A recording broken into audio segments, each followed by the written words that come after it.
Vi har i fysiktimen lavet et forsøg, der går ud på at finde hastigheden på en person og et køretøj ved hjælp af stedfriktion.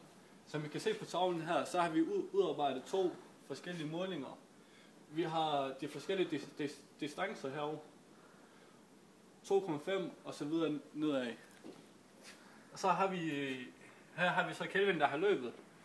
Og her kan vi se, at det tog ham 0,6 sekunder for at nå op til 2,5 og så videre. Og her har vi så den samme. Her har vi bare brugt en bil i stedet for en handicappet person til at løbe. Og hvis vi nu sætter det her ind i en stedfriktion, for eksempel herinde, hvor i y-aksen, her kan vi se distancerne, og i x-akserne, det kan vi se tiderne, målingerne. Og den blå streg, det er så Kelvin, der har løbet, og de grønne punkter, det er så Mustafa, der har kørt bil. Og her kan vi se, og ved hjælp af grafen her kan vi så finde hastigheden for de 2 personer. Vi kan lige starte med Kelvin.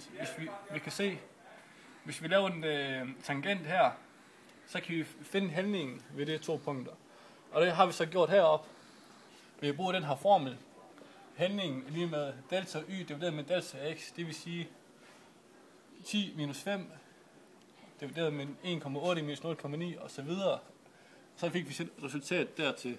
Så Kelvins gennemsnitsfart var på så meget 5,56 meter mellem de her punkter. Altså mellem distancen 5 meter til 10 meter. Hvis vi nu tager Mustafas målinger, bil ved det her ved det samme distancer og punkter, så kan vi se, så kan vi også brænde hældningen på samme måde som vi gjorde før, ved at sige A, og så formen, det sagde jeg før, og så videre, og så får vi sådan en hastighed til 12,5 meter i sekundet. Det vil så sige, at Mustafas fart i bil var over det dobbelte af farten af Kelvins løb.